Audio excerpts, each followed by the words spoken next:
नमस्कार दोस्तों। जरा विचार कीजिए, अगर आवाज तो है लेकिन कोई शब्द ना निकले, क्या बोल पाओगे? आज हम जानेंगे हिंदी के वो 13 जादुई रत्न जिनके बिना भाषा अधूरी है। स्वर। स्वर, बिना सहारे बोले जाने वाले शुद्ध शब्द। चलिए शुरू करते हैं। तो सबसे पहले ये समझते हैं, स्वर क्या होते हैं। स्वर वो ध्वनियां होती हैं जो बिना किसी और ध्वनि के सहारे के बोली जा सकती हैं। इसका अर्थ है ये खुद में पूर्ण होती हैं। उदाहरण के लिए आ, ई, कोई सहारा नहीं चाहिए इनको बोलने के लिए। हिंदी में कुल 13 स्वर होते हैं। आ, ई, उ, आर, ओ, आ। इनका उच्चारण बिना किसी सहायक ध्वनि के होता है। इसका अर्थ है ये इंडिपेंडेंट साउंड यूनिट्स हैं। अब ध्यान से सुनिए, हर शब्द में स्वर होते ही होते हैं, चाहे वो शुरुआत में हो, बीच में हो या आखिर में। जैसे राम, कलम, बोल, हर जगह स्वर मौजूद हैं। इनके बिना शब्द अधूरे हैं। स्वर बोलते वक्त हमारी सांस बिना रुकावट के बाहर निकलती है। ना जीभ टकराती है, ना होंठ रुकते हैं। इसलिए इनका उच्चारण बिल्कुल साफ और सहज होता है। अब बात करते हैं इनके प्रकार की।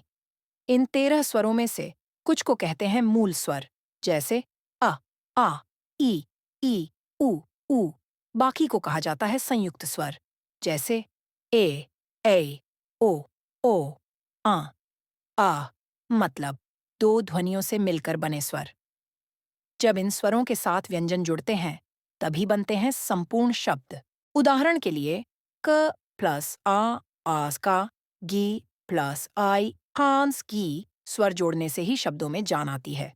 तो याद रखिए, स्वर सिर्फ आवाज नहीं है, ये हिंदी की आत्मा है। इनके बिना शब्द अधूरे हैं और भाषा भी बेजान। इन्हें समझना मतलब हिंदी को समझना। चलिए अब टेस्ट करते हैं आप सभी के दिमाग की।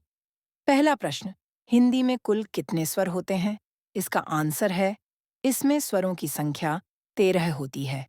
दूसरा प्रश्न, स्वर की सबसे बड़ी विशेषता क्या है? इसका आंसर है ये बिना सहारे बोले जाते हैं। नेक्स्ट, तीसरा प्रश्न, और अ किस प्रकार के स्वर हैं? इसका आंसर है संयुक्त स्वर, विशेष स्वर।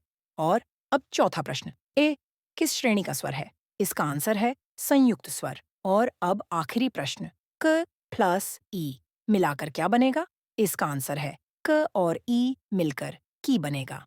तो दोस्तों, ये था स्वर का आसान मजेदार टॉपिक। अब कोई भी स्वर पूछे तो आप झट से जवाब दे सकोगे। वीडियो अच्छा लगा हो तो लाइक, शेयर और सब्सक्राइब करना मत भूलो।